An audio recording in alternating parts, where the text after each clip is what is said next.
Pemilihan ustadz dan ustazah remaja selalu menjadi ajang yang ditunggu-tunggu oleh masyarakat Provinsi Bengkulu setiap tahunnya. Antusiasme dari para pemuda dan pemudi dari berbagai kabupaten kota dalam mengikuti audisi online kali ini cukup tinggi. Inilah video dua peserta audisi kategori ustadz dari kota Bengkulu. Assalamualaikum warahmatullahi wabarakatuh. Yang di sini kurang kompak, yang di rumah belum serempak, saya ulangi lagi. Assalamualaikum warahmatullahi wabarakatuh. Alhamdulillah, alhamdulillahirabbil alamin. Assalatu wassalamu ala nabiyyina Mustafa Nabi Muhammad sallallahu alaihi wasallam wa ala alihi wa sahbihi ajma'in, amma ba'du. Yang terhormat Dewan Juri yang arif dan bijaksana, sanak BTV selalu di hati. Sanak yang di rumah, kalau saya bilang sanak BTV, jawabnya selalu di hati. Sanak BTV selalu di hati. Sebagaimana yang kita ketahui, sanak majunya suatu bangsa itu tergantung pada pemudanya. Jika pemudanya ini pemuda yang baik, pemuda yang cerdas, pemuda yang pekerja keras, insya Allah bangsa tersebut akan maju. Akan tetapi na'udzubillah, apabila pemuda tersebut ini pemuda yang buruk, pemuda yang sukanya malas-malasan, itu akan berdampak buruk bagi kemajuan suatu bangsa. Oleh sebab itu, kita sebagai pemuda harapan bangsa haruslah mempersiapkan diri untuk membangun masyarakat. Karena Imam Al-Ghazali, salah satu Imam Asy-Syafi'i yang terkemuka di dunia, yang wafat pada tahun 505 Hijriah, berkata, "Syubbanul yaum rijalul ghad." Pemuda hari ini pemimpin di masa yang akan datang. Salah satu penyebab begitu pentingnya peran pemuda pada kemajuan bangsa ialah karena pemuda adalah simbol keperkasaan dan perubahan.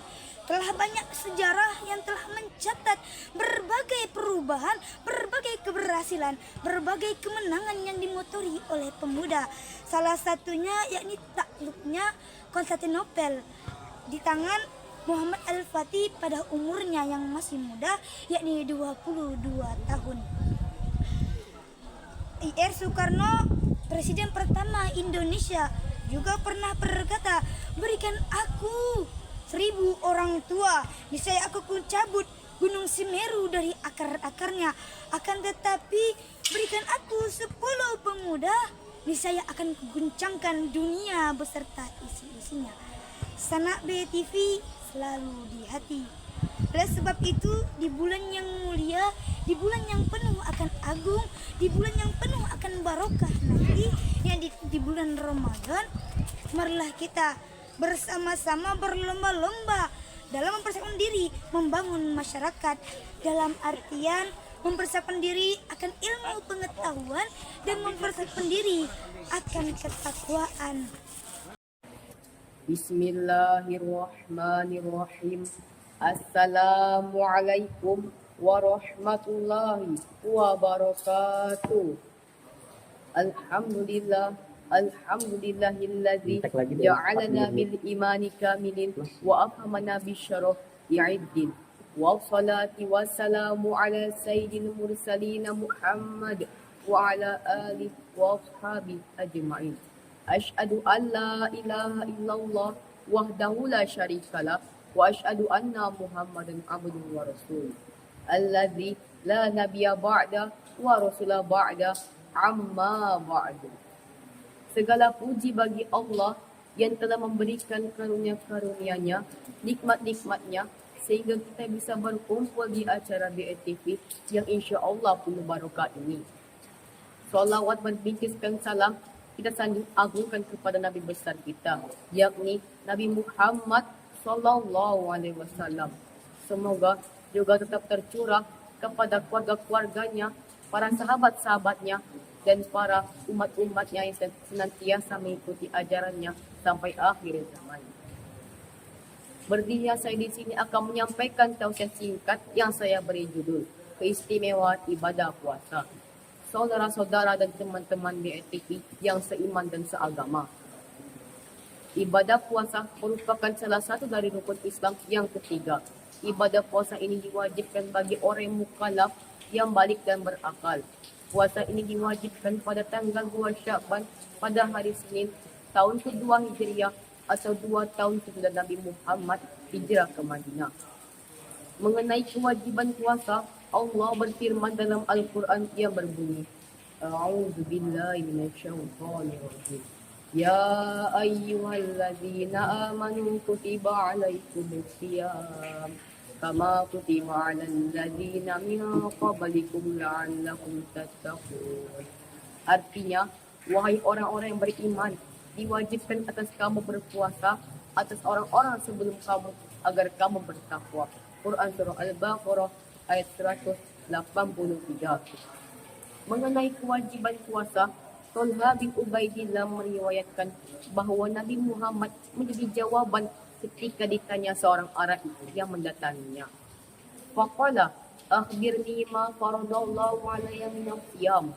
Faqala, syahrul ramadana illa an tatawwa.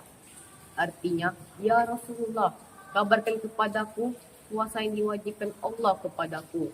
Jawab Rasulullah, yakni puasa Ramadan, kecuali engkau puasa sunat. Hadis riwayat Bukhari. Saudara dan teman-teman BITV yang berbahagia pada hari ini. Puasa dalam bahasa Arab, soma yaqumu soman, yang artinya menahan. Sedangkan menurut istilah, menahan diri dari segala sesuatu yang berseragam puasa seperti makan, minum, bersenggema, dari terbit fajar hingga terbenamnya matahari, niat ikhlas kerana Allah Ta'ala. Ibadah puasa ini memiliki keistimewaan yang berbeza dengan ibadah lain. Ibadah puasa ini juga sangat unik kerana hanya Dialah yang tahu dan Allah yang tahu. Keistimewaan ibadah puasa ada 5, yakni 1. Ibadah puasa menjadi benteng hidup yang melindungi dari berbuat keji dan berbuat maksiat. 2. Orang yang berpuasa, bau mulutnya lebih harum di sisi Allah daripada bau kasturi. 3. Orang yang berpuasa mendapatkan 2 kebahagiaan, yakni kebahagiaan ketika menghadap Allah dan kebahagiaan ketika berbuka puasa.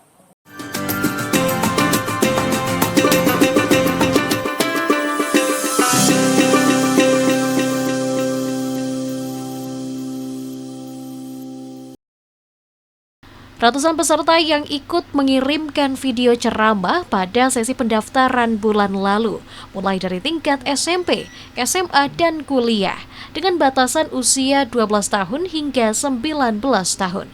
Dan inilah video 2 peserta pintar season 8 kategori Ustadz dari Kabupaten Bengkulu Tengah. Bismillahirrahmanirrahim. Assalamualaikum warahmatullahi wabarakatuh. Alhamdulillahi rabbil alamin. Assalatu wassalamu ala asrafil anbiya'i wal mursalin wa ala alihi wa sahbihi rasulillahi ajma'in. Amma ba'd. Berbicara tentang menjaga amanat. Sebagai orang yang bertakwa, kita berkewajiban untuk menjaga amanat dengan sebaik-baiknya. Menjaga amanat merupakan sifat sikap para ahli, para malaikat muqarrabin, nabi dan rasul, serta menjadi ciri khasnya orang yang baik dan bertakwa. Allah berfirman di surat An-Nisa ayat 58. A'udzubillahi minasyaitonirrajim. Bismillahirrahmanirrahim. Innallaha ya'murukum an tuhaddu amanati ila ahliya. Sesungguhnya Allah menyuruh kamu untuk menyampaikan amanat kepada orang yang menerimanya. Menurut ahli tafsir, ayat tersebut banyak mengandung syariat-syariat agama.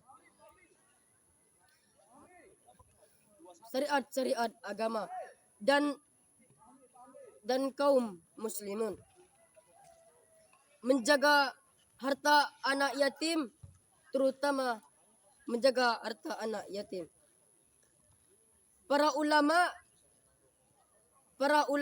berkewajiban untuk untuk menyebarkan hukum-hukum Islam secara umum. Itu juga berkenalkan dengan amanat yang harus dilakukan untuk mereka. Sanak BATP yang dirahmati oleh Allah Subhanahu wa taala. Rasulullah bersabda, "Kullukum ra'i wa kullukum mas'ulu ra'isati." Kalian sebagai orang harus dipimpin dan sebagai orang harus untuk bertanggungjawaban atas kepimpinannya. Di dalam kitab Az-Ghazali Allah berfirman, "Apakah kamu telah menyampaikan amanat si fulan?" Dia menjawab, "Tidak ya Tuhanku." Lalu Allah memerintahkan malaikat untuk menyampaikan, untuk melemparkan ke dalam api neraka, dan malaikat memegang tangannya dan melempar dan ditarikkan lagi dan melempar dan ditarikkan lagi, dan itu seterusnya. Mungkin ini yang bisa saya sampaikan. Burung irian, burung cenderawasih. Cukup sekian, terima kasih. Wassalamualaikum warahmatullahi wabarakatuh. Bismillahirrahmanirrahim. Assalamualaikum warahmatullahi wabarakatuh. Alhamdulillah, alhamdulillahi rabbil alamin. Wassalatu wassalamu ala rasulillah. La haula wala quwata illa billah, amma ba'du. Dewan Hakim yang arif dan bijaksana, sanak BATP rahimakumullah. Masa muda merupakan masa yang penuh dengan harapan, penuh dengan cita-cita, penuh dengan meromantika kehidupan yang sangat indah.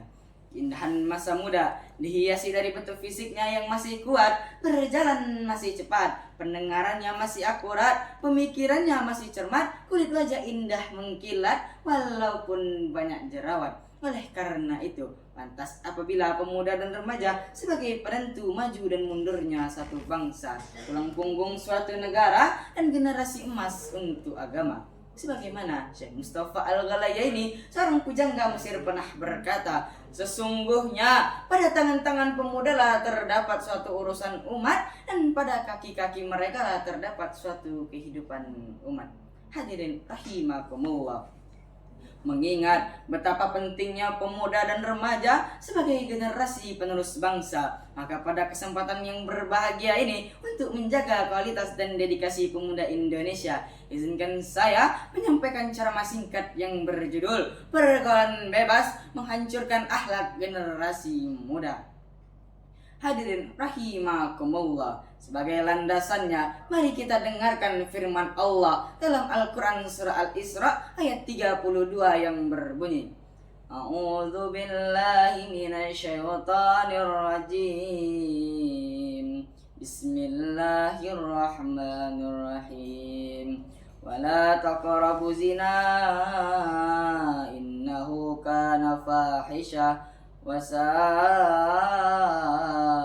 sabila." Sadaqallahul azim, yang memiliki arti, dan janganlah kamu mendekati perbuatan zina. Zina itu perbuatan yang keji dan suatu jalan yang buruk. Hadirin rahimakumullah, dalam pergaulan antara pria dan wanita, Islam mengatur untuk tidak melakukan zina dan perbuatan-perbuatan yang mendekati zina. Terdapat dua hal yang harus kita perhatikan dalam hal ini. Yang pertama adalah ikhtilat. Ikhtilat adalah hubungan yang dilakukan antara pria dan wanita yang melampaui batas dan tanpa dasari kebutuhan yang sesuai dengan syariat Islam. Yang kedua adalah khalwat. Khalwat adalah berdua-duaan dengan selain mahramnya.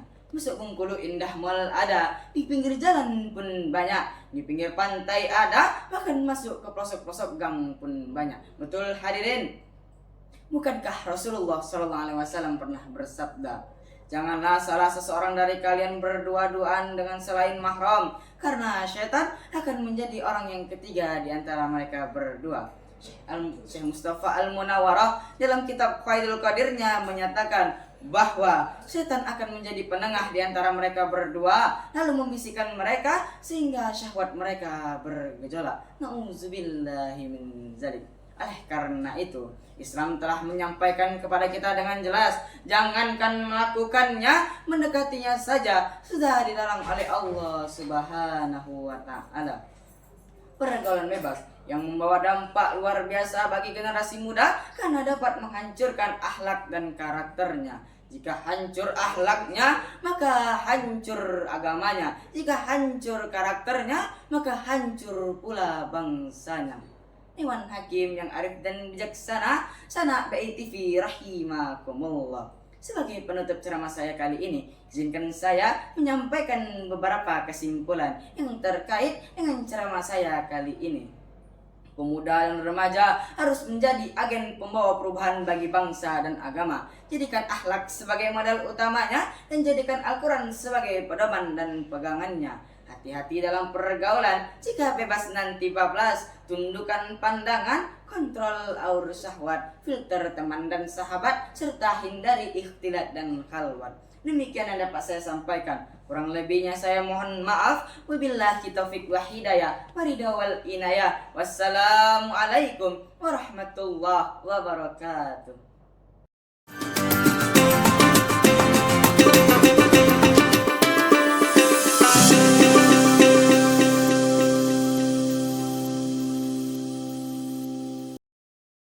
Ratusan peserta bersaing pada audisi Pintar Season 8 kali ini. Mulai dari Kota Bengkulu, Kabupaten Kepayang, Bengkulu Utara, Rejang Lebong, Lebong, Bengkulu Tengah, Mugo-Mugo, Seluma, Bengkulu Selatan, dan Kaur. Dan pada episode kali ini, inilah 2 video dari peserta kategori Ustadz Kabupaten Bengkulu Utara. Bismillahirrahmanirrahim. Assalamualaikum warahmatullahi wabarakatuh. Alhamdulillahirabbil alamin. Summa salatu wassalamu ala asrafil anbiya wal mursalin wa ala alihi wasahbihi ajmain. Ammal ba'du. Bulan Rajab adalah bulan yang istimewa karena dalamnya terdapat sebuah kisah yang besar, yaitu Isra Mi'raj. Tepatnya pada tahun ke-10 pada masa kenabian. Tahun ke-10 pada masa kenabian ini disebut juga dengan Amul Husni atau tahun kesedihan bagi Rasulullah SAW, karena paman tercinta beliau Abu Thalib dan Ummul Mukmin Sayyidah Khadijah meninggal dunia. Di balik kesedihan ini, Allah memerintahkan sebuah perjalanan kepada Rasulullah SAW untuk meningkatkan keimanannya, yaitu Isra Mi'raj.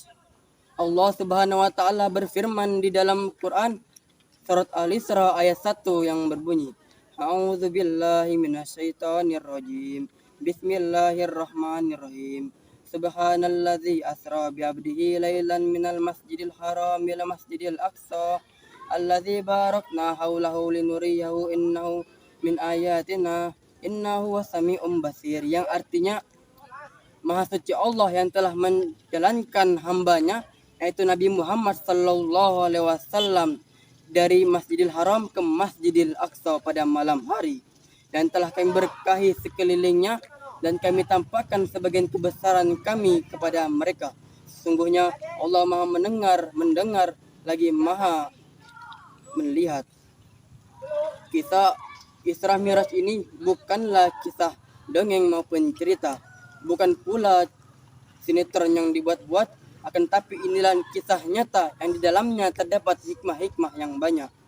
Suatu ketika Rasulullah SAW berada dekat Ka'bah, dan ketika itu muncullah malaikat Jibril dan Mikail dan satu malaikat lainnya. Lalu dibersihkan dada beliau dan diisi dengan hikmah dan iman.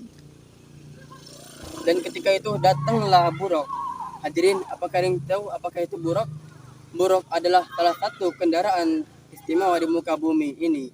Tak kalah keren dan tak kalah cepat oleh mobil balap F1. Karena Buraq ini bisa menuju Sidratul Muntaha hanya dengan beberapa jam saja. Sahabat BTV yang dirahmati Allah Subhanahu wa taala.